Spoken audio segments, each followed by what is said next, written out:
Welcome to Crime, Corruption, and Cocktails, the true crime podcast where we look at cases of corruption and negligence and examine their historical and cultural implications. Today, I'm drinking a glass of red wine. What are you having, Jenny? I'm drinking a glass of Chardonnay, and on today's episode, we're exploring the infamous Black Dahlia murder. On the morning of January 15th, 1947, the body of a nude, mutilated woman was discovered in the Leimert Park neighborhood of Los Angeles, California. A mother and her young daughter came upon the body at first thinking it was a mannequin since it was so white. Police arrived on the scene and found no blood anywhere despite the crime's gruesome nature, making it obvious that the body had been moved. The woman's body had been cut in half at the waist and her blood had been drained. She was facing up with her arms above her head and her legs spread apart. Her face had been cut from the corners of her mouth to her ears in a quote unquote Joker like smile. She had numerous cuts and bruises on her breast and thighs, and whole sections of her skin had been removed. Marks on her body suggested the woman had been bound and tortured. She had been scrubbed clean, leaving no physical evidence from the killer. The cuts on the corner of her mouth had been made while she was still alive. An autopsy showed that she had ultimately died from shock and a cerebral hemorrhage on her head stemming from blows to her face. Neighbors who lived near where the body had been discovered told police they saw a mysterious 1930s black Ford sedan at exactly the same location during the early morning hours of January 15th. Using fingerprints, the murdered woman was identified as 22-year-old Elizabeth Short. The LAPD began circulating flyers about Short in order to get more information. Short was an aspiring actress originally from Boston, Massachusetts. She had four sisters, and in 1930 it was believed that her father died by suicide after losing most of his savings in the 1929 stock market crash. Short suffered from bronchitis and severe asthma attacks and underwent lung surgery at age 15, after which doctors suggested she periodically relocate to a milder climate to prevent further respiratory problems. Short's mother sent her to spend winters in Miami, Florida with family friends for the next 3 years. She dropped out of school during her sophomore year of high school. In 1942, Short learned that her father had actually faked his own death and was living in California. She reconciled with her father and briefly lived with him in California. In 1943, she was living in Santa Barbara when she was arrested at a bar for underage drinking and was sent back to Florida. While in Florida, Short met Major Matthew Michael Gordon Jr., a decorated Army Air Force officer who was training for deployment to Southeast Asia. Short later told friends that Gordon had proposed and she accepted his offer. Gordon's mother, however, refutes these claims. Gordon died in a plane crash on August 10, 1945, less than a week before the end of World War II. In July 1946, Short relocated to Los Angeles to visit Army Air Force Lieutenant Joseph Gordon Fickling, an acquaintance from Florida who was stationed in Long Beach, California. Short spent the last 6 months of her life in Southern California, mostly in the Los Angeles and San Diego areas. She was working as a waitress and renting a room behind the Florentine Gardens nightclub on Hollywood Boulevard. She was trying to break into acting but was struggling to find parts. Her family and friends described her as beautiful, charming, friendly, and soft-spoken. Leading up to her death, Short was in San Diego, California with her friend Robert Manley. Manley claimed he dropped Short off at the Biltmore Hotel in Los Angeles on January 9th. Short had told Manley she'd be meeting her sister there. This is widely believed to be the last time she was seen alive, but stories do vary. It's theorized that Short went from the Biltmore Hotel to the nearby Crown Grill bar. After speaking with Short's friends and acquaintances, the LAPD realized that she'd vanished 6 days before her murder, leading investigators to surmise that Short was kidnapped before she was killed. The media nicknamed Short the Black Dahlia due to her, quote, rumored for sheer black clothes, her dyed black hair, and the film The Blue Dahlia, which had been released a year before her death. On January 21st, someone claiming to be Short's killer made a phone call to the office of James Richardson, the editor of the LA Examiner, congratulating Richardson on the newspaper's coverage of the case and stated he planned on eventually turning himself in, but not before allowing police to pursue him further. On January 24th, 9 days after the discovery of Short's body, the Los Angeles Examiner newspaper received a mysterious envelope adorned with newspaper and movie ad clippings. It read, quote, Los Angeles Examiner, and other Los Angeles papers. Here is Dahlia's belongings. Letter to follow. End quote. Inside were Short's social security card, birth certificate, photos, names written on pieces of paper, and an address book that had pages missing and the name Mark Hansen on the cover. Gasoline had been rubbed on the documents to remove fingerprints. Since Smart's body had been cleaned in a similar way, it led police to believe that the envelope was in fact sent by the real killer. The same day the packet was received by the examiner, a handbag and black suede shoe were reported to have been seen on top of a garbage can in an alley a short distance from where Short's body had been discovered. The items were recovered by the police and identified as Short's, but they had also been wiped clean with gasoline, destroying any fingerprints. Other taunting letters were sent to the police and local media. Many were signed with the name quote unquote Black Dahlia, Avenger. Police were also able to find a fingerprint on one of the handwritten letters, but it did not match anyone in the FBI database. Hundreds of people were interviewed by police and later cleared. Police contacted around 75 men listed in Short's address book, but a majority had not known Short for very long and none of them had any useful information. The clean cuts on Short's body led police to believe her killer had surgical experience, so they interviewed 300 USC medical students since the university was not far from the location where Short's body had been found. Again, nothing came from these interviews. Let's get into some notable suspects and theories. The first suspect we'll mention is Leslie Dillon. Leslie Dillon was a 27-year-old bellhop and former mortician's assistant at the time of Short's murder and was named a suspect 1 year after the murder. He is one of the few men ever listed as a prime suspect by police. Dillon had read a story on the case in an issue of True Detective magazine and shortly after wrote to LAPD psychiatrist Dr. Joseph Paul DeRiver, who featured in the article. After continued correspondence between the two, Dillon declared he believed he knew who the killer was and named acquaintance Jeff Connors as his suspect. Dillon suggested that Jeff Connors may have killed Short as revenge after she threatened to reveal, quote, an affair not considered proper by the average person, end quote, and that she'd been murdered in a motel room. However, DeRiver himself began to believe that Connors didn't exist and Dillon had a split personality. Under one of the personas Dillon had created, he committed the murder and was actually the man police had been looking for, according to DeRiver's theory. Along with undercover officers from the gangster squad who were assigned the case, DeRiver set up an unsanctioned meeting with Leslie Dillon, behind the back of the LAPD officers actually investigating the case, under the ruse of going in search of Jeff Connors. During the search, Dillon allegedly revealed several details of the Black Dahlia case that had never been made public. It was soon discovered that Dillon was in San Francisco at the time of the murder. In another revelation, it turned out Jeff Connors was actually a real person. Connors, whose real name was Arthur Lane, lived in LA at the time of the murder and had worked at one of Short's known hangouts, which led Dillon to genuinely believe him to be a suspect. He was interviewed by police and not deemed a suspect, however. In another blow to the investigation, Dillon had been interrogated outside of official channels and kept in a room against his will for a week. His illegal detainment was a huge contributing factor in an inquiry into the handling of the entire Black Dahlia murders being ordered before a grand jury in 1949.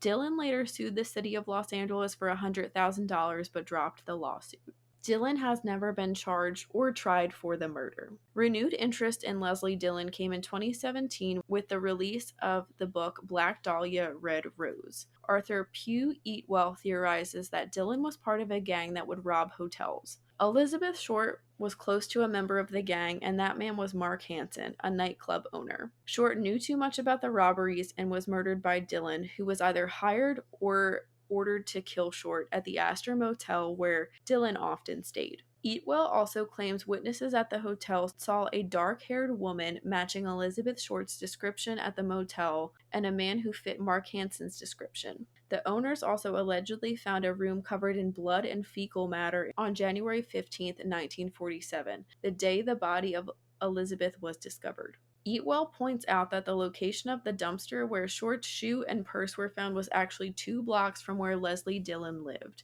Dillon also knew the area where Short's body was found very well. She alleges Dillon used it as a shortcut to get to his home.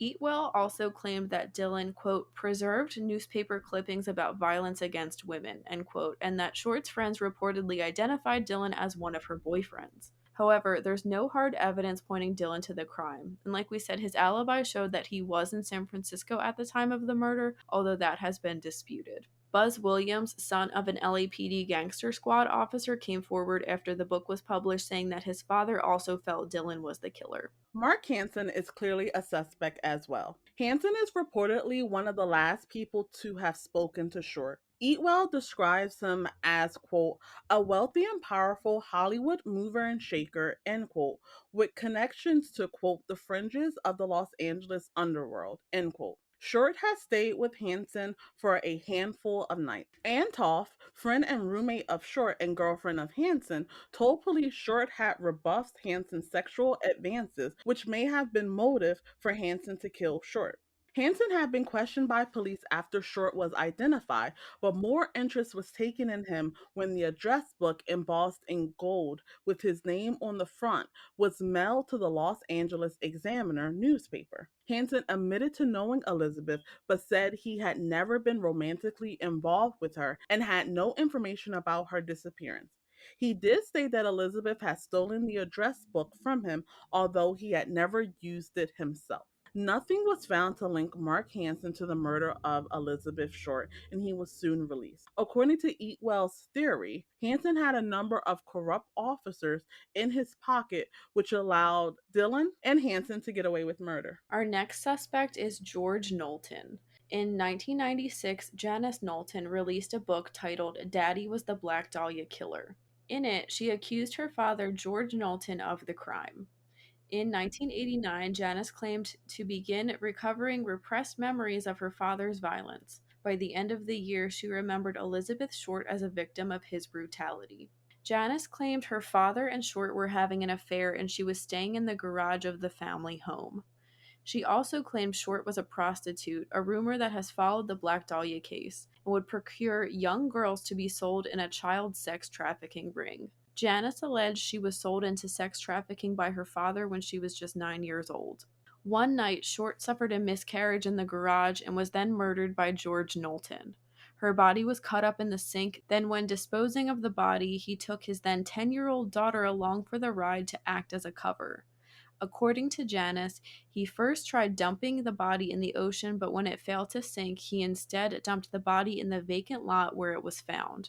Police were dismissive of Janice's claims and said they had no relation to facts. One officer had said, quote, the things that she is saying are not consistent with the facts of the case, end quote. No evidence has shown that Short was a sex worker, and the coroner found no evidence that Short was pregnant at the time of her death. Janice's claims were investigated in 1991 when the grounds around her former home were excavated in search of remains of another victim Janice claimed her father had buried there, but nothing was found. Little is known about George Knowlton himself. He died in an automobile accident in 1962 along with his young son Kevin. Other relatives have stated he certainly could be aggressive and abusive, but he was not a killer. George Knowlton's name so far has never been mentioned in any reports seen by researchers or released by police in relation to the Black Dahlia case. The final and probably the most well known suspect is Dr. George Hodel Jr. George Hodel was a wealthy doctor living in Los Angeles who was working at a STD clinic at the time of Elizabeth Short's murder. This job allegedly gave him knowledge and access to the sex lives of many citizens of LA.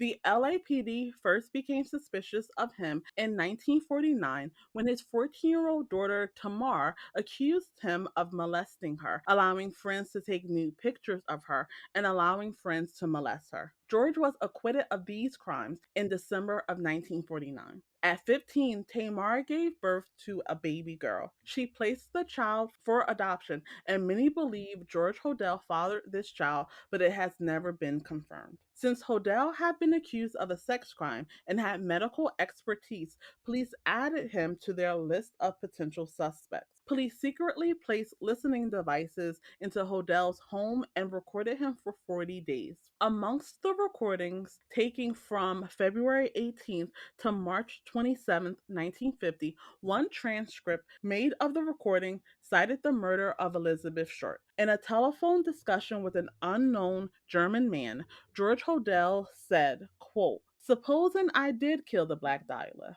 They couldn't prove it now. They can't talk to my secretary anymore because she's dead. They thought there was something fishy. Anyway, now they may have figured it out. Killed her. Maybe I did kill my secretary." End quote. Sounds of a woman screaming were also recorded. All recordings have since been lost, but transcripts are still available. Hodel was essentially written off as a suspect until 2003 when his son Steve Hodel, a retired LAPD detective, wrote a book titled Black Dahlia Avenger. In it, Steve Hodel claims his father George, who died in 1999, murdered Elizabeth Short as well as several others, including Ruth Spalding, his secretary.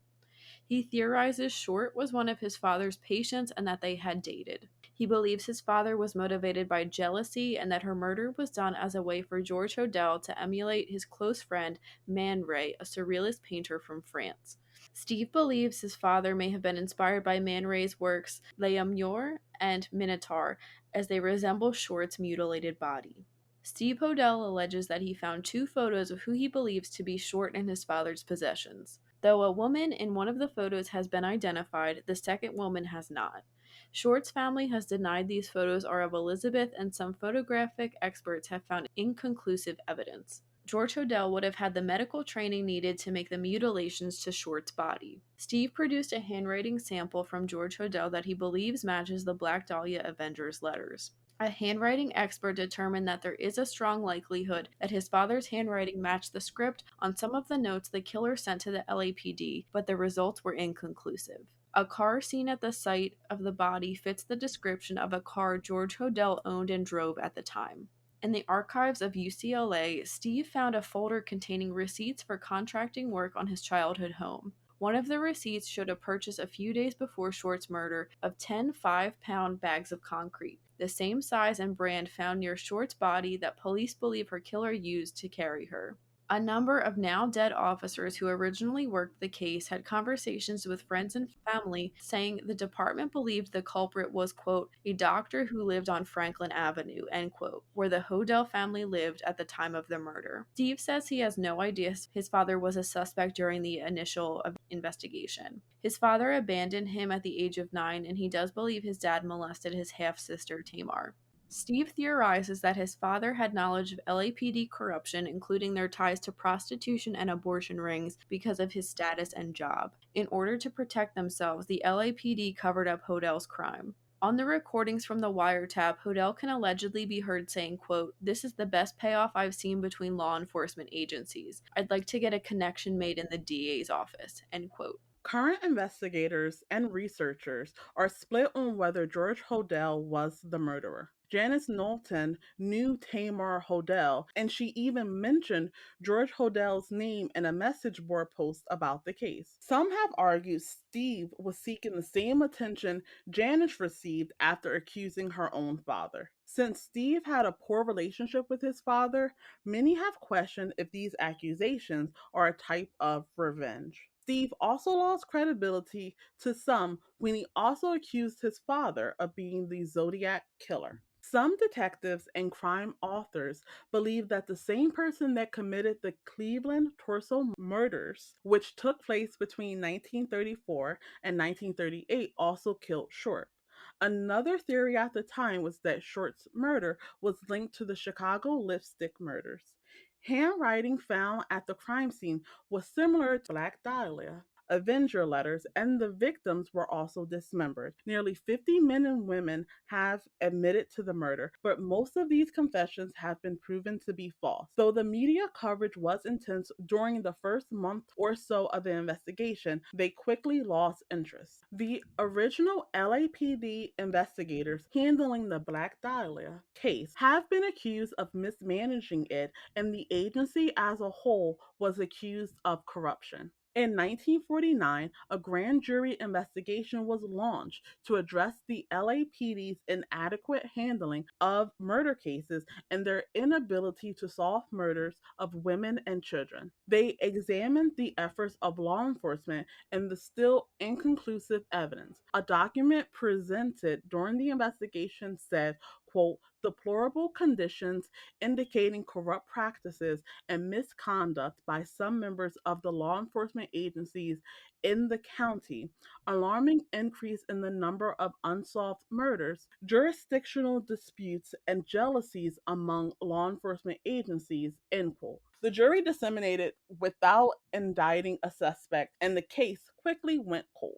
Since the initial investigation, a majority of evidence in the Black Dahlia case has gone missing with no explanation. It's believed that the evidence was inadvertently disposed of. This missing evidence includes, but is not limited to, Short's purse and shoe that were left near her body, the address book, photos, and personal documents mailed to the LA Examiner, black hair follicles that belonged to the suspect, and the 12 handwritten notes from the Black Dahlia Avenger. Evidence related to George Hodel has also disappeared. According to Steve Hodel, the evidence was last signed out by LAPD criminalist Ray Pinker back in the 1950s and was never returned or seen since then. Many also blame the media's interference in the investigation as a reason for it being unsolved. Officers and detectives stated that reporters were walking over evidence at the crime scene and withholding information that they received from calls to their offices. At one point, reporters were in an LAPD station and were freely answering phones that could have been tips for the investigation. It's also been claimed that local journalists and officers were freely divulging information with one another to essentially help the other out.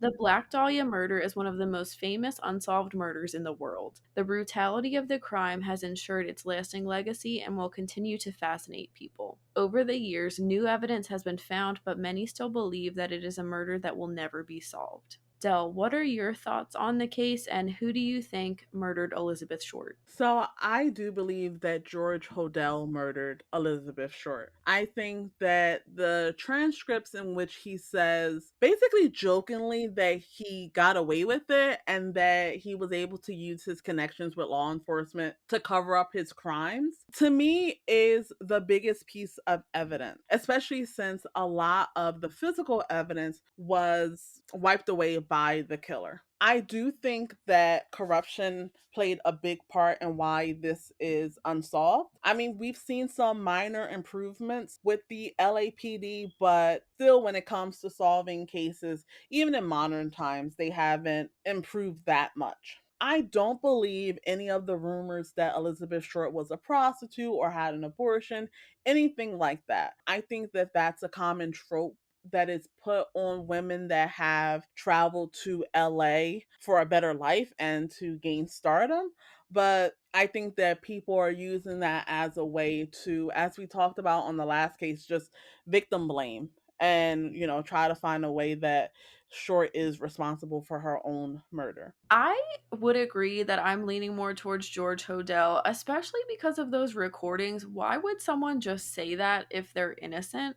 The sighting of someone that had a similar car to him is interesting too. And the concrete bags. I mean, I don't know how many concrete pourers or companies were in LA at the time, but it seems like a big coincidence that it's the same kind and he purchased them like not long before. And he did have the medical knowledge and he seemed kind of like a pervert, for lack of a better word, based off accusations. Not even just his daughter accusing him of molesting her. She also said he would throw like wild sex parties. And if you're into maybe like some kinkier things, I wouldn't consider you a pervert, but all of this added up. I think he had some sexual issues, I guess I'd say. I'm really interested in Eat Well's theories. She brings a lot of interesting points up about Leslie Dillon. People have said that he didn't have medical experience, but if he was a mortician's assistant, I think he would have had some type of knowledge. I don't know if it would have been enough to make clean cuts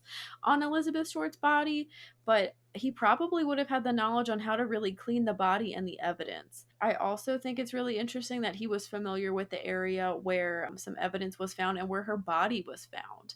I know she has the theory of Hansen and Dylan working together. I don't really know if Mark Hansen was involved, especially because if he was involved, would he really send evidence with his own name on it? That seems a little much to me. I mean, he would be taunting the police, but there isn't really evidence to show like he was like attention seeking. With Leslie Dillon, maybe he would be more inclined to like get some attention and like F with the police some more because he did correspond with a psychiatrist from their team, and if he really was collecting newspaper clippings about violent crimes against women, maybe there would also be like some mental health issues that would make him, like want some attention from the police and mess with them.